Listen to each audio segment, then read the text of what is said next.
Bonjour à toutes et à tous.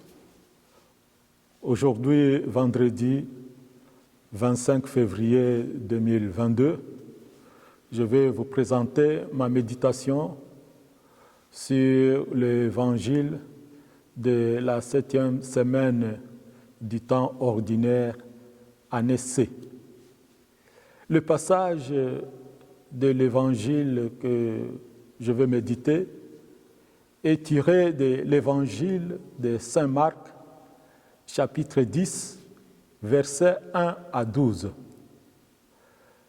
Ce passage de l'évangile nous parle de l'indissolubilité du mariage. Écoutons la parole de Dieu. Jésus, le roi des rois, c'est Jésus, le bon pasteur.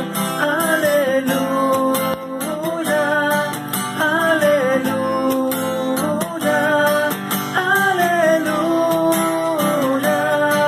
alléluia, amen. Le Seigneur soit avec vous et avec votre esprit. Évangile de Jésus-Christ selon saint Marc. Gloire à toi, Seigneur.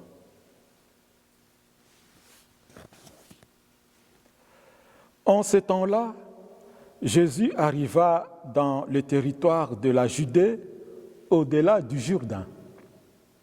De nouveau, des foules s'assemblèrent près de lui et de nouveau, comme d'habitude, il les enseignait. Des pharisiens l'abordèrent et pour le mettre à l'épreuve, ils lui demandaient « Est-il permis à un mari de renvoyer sa femme ?» Jésus leur répondit « Que vous a prescrit Moïse ?» Ils lui dirent « Moïse a permis de renvoyer sa femme à condition d'établir un acte de répudiation. » Jésus répliqua « C'est en raison de la dureté de vos cœurs qu'il a formulé pour vous cette règle. Mais au commencement de la création, Dieu le fit homme et femme.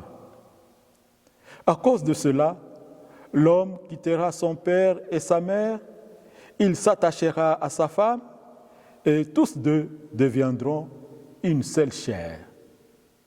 Ainsi, ils ne sont plus deux, mais une seule chair. Donc, ce que Dieu a uni, que l'homme ne le sépare pas. De retour à la maison, les disciples l'interrogeaient de nouveau sur cette question. Il leur déclara « Celui qui renvoie sa femme et en épouse une autre devient adultère envers elle. Si une femme qui a renvoyé son mari en épouse un autre, elle devient adultère. » Acclamons la parole de Dieu. Louange à toi, Seigneur Jésus. Alléluia, alléluia, alléluia, alléluia,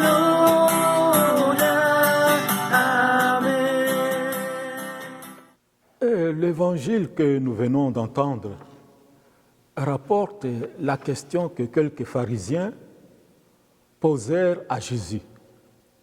Est-il permis à un mari de renvoyer sa femme?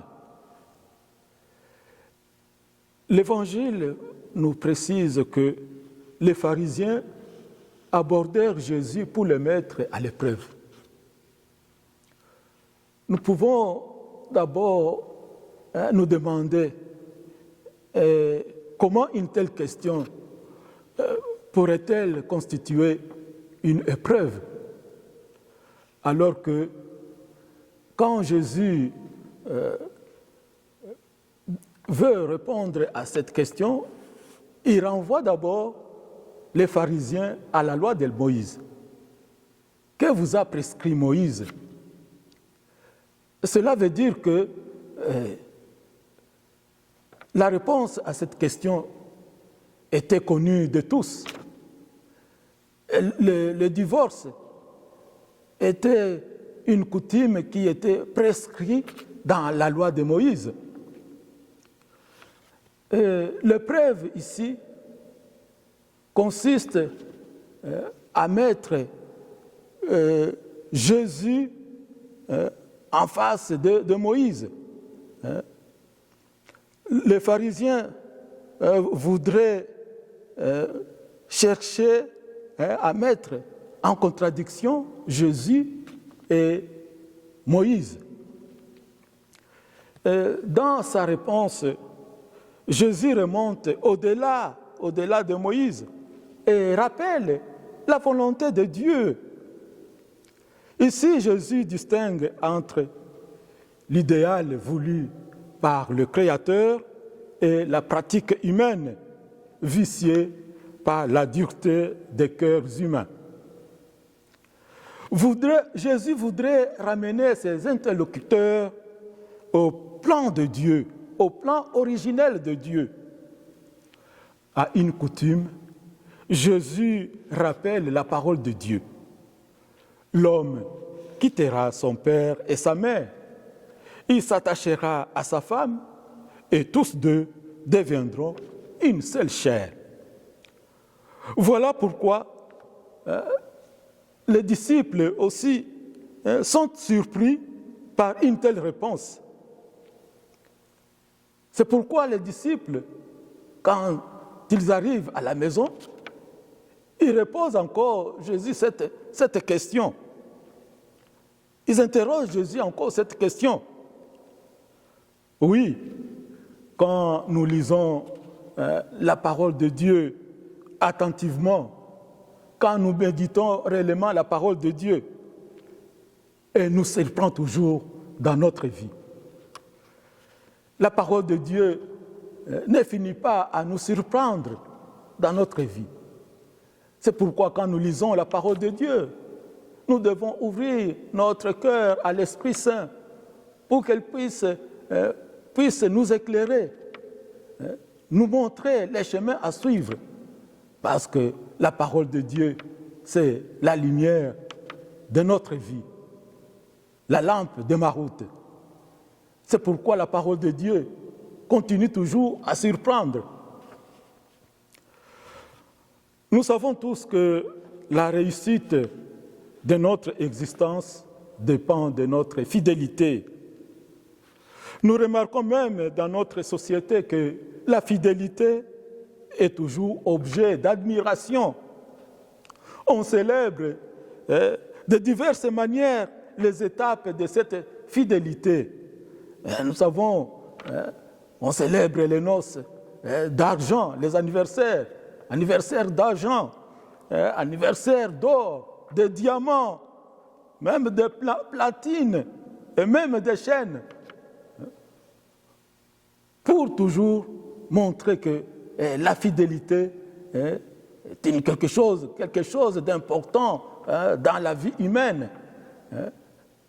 Donc cet évangile nous invite à la fidélité. C'est ce qui est important dans notre vie. Être fidèle à son engagement. Et Jésus aujourd'hui nous le rappelle. Nous rappelle que nous devons vivre notre engagement, notre fidélité.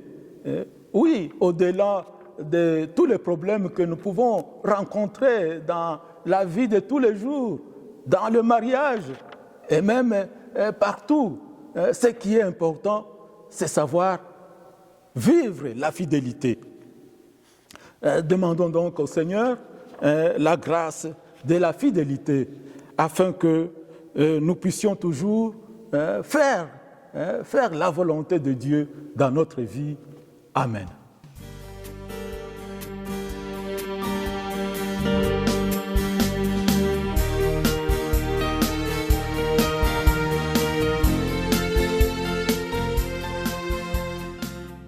Pour terminer, je vous bénis. Le Seigneur soit avec vous et avec votre esprit. Que Dieu Tout-Puissant vous bénisse, le Père et le Fils et le Saint-Esprit. Amen.